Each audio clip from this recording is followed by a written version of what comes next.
This passage is of 1000 words at the speed of 100 WPM. So let's begin.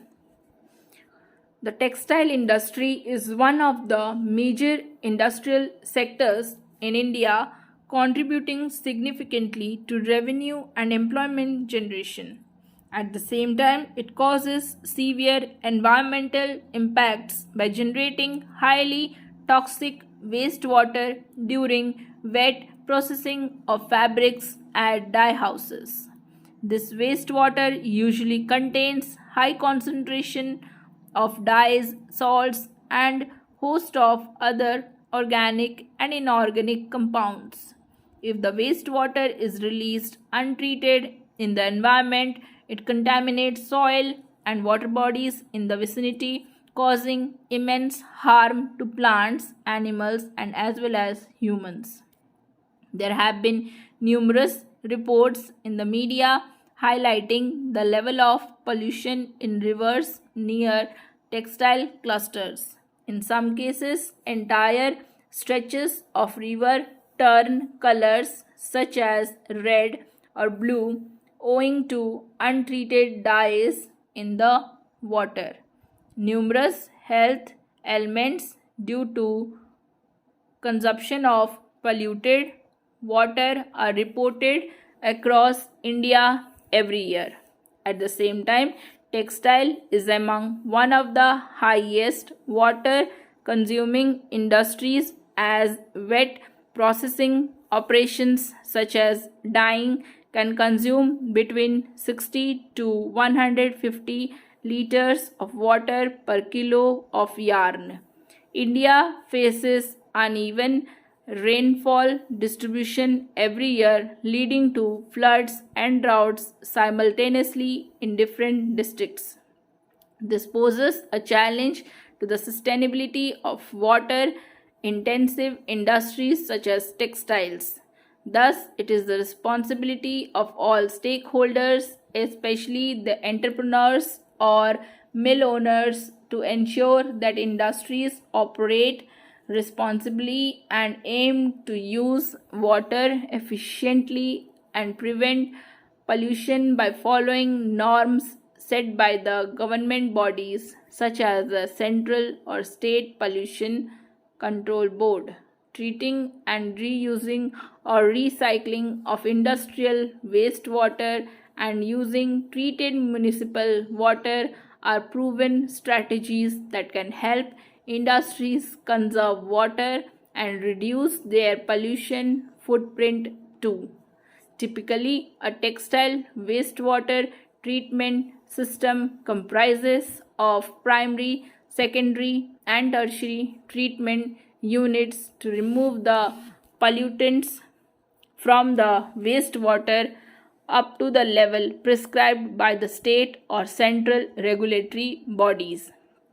Although the organic pollutants are effectively removed by the conventional treatment technologies, the inorganic salts remain in the treated wastewater, which require high-end technologies to remove them and make the water fit for reuse in industry. Zero liquid discharge approach offers an effective albeit costly solution. Zero liquid discharge is an engineering approach in which the wastewater undergoes various stages of treatment, essentially comprising of primary, secondary, reverse osmosis and thermal evaporation systems, and finally pure water and other useful resources are recovered for reuse, thus resulting in no wastewater discharge from the industry. Generally, the need and viability of zero liquid discharge is decided by some key factors such as water cost, water scarcity, regulations, and input characteristic of the wastewater. A zero liquid discharge based textile treatment plant can recover about 95 to 98% of pure water by volume and 80 to 90% of salts by weight from the wastewater. This makes it a highly desirable technology in the face of resource scarcity. Currently, the main drawback of zero liquid discharge systems is their prohibitive costs. A conventional tertiary treatment facility costs about rupees 4 crores per million liters per day capacity, whereas a zero liquid discharge system can cost nearly rupees 18 crores per million liters per day. This huge difference in costs make it exceedingly difficult for small and medium enterprises to invest in this technology. Entrepreneurs must also remember that zero liquid discharge is not a one size fits all solution. The final choice of equipment and process flow determined by several factors such as volume of wastewater, types of salts in it, colors or dyes present, etc. The central government as well as various state governments have several schemes and incentives that can help the industry adopt water conserving and pollution prevention measures. The Integrated Processing Development Scheme helps micro, small, medium enterprises, textile, wet processing units construct common treatment facilities, extending crucial financial help to these units who often lack funds to set up individual treatment facilities. The government sometimes needs to enact regulations to nudge the industries in the direction of environmental sustainability.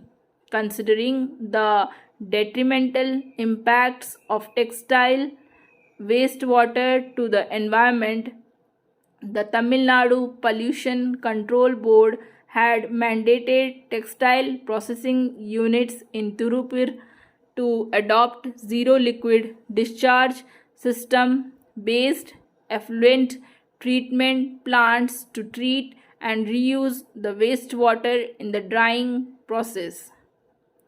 This regulation was triggered by the deteriorating water situation in Tamil Nadu, which is receiving scanty rainfall since many years.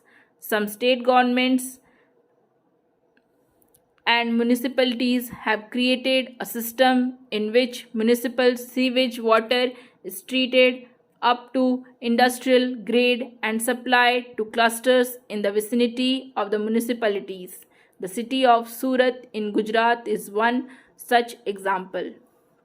While the industry and government are the major players in water conservation and preventing pollution at a large scale, all stakeholders need to play their part in the fight against a looming water crisis around the globe. Consumers can exert a lot of influence on decision making in the private sector. If consumers demand sustainable products, that is, products manufactured with less water, energy, less pollution, etc., and with no social justice, brands and manufacturers will be forced to adopt good practices in their supply chains. Water stewardship is a holistic approach that underscores the importance of collaboration among all stakeholders. Water is a critical resource that can't be managed effectively in isolation by individual stakeholders. The private sector, industry, government bodies, consumers, and even farmers need to come together and better allocate resources and responsibilities among themselves.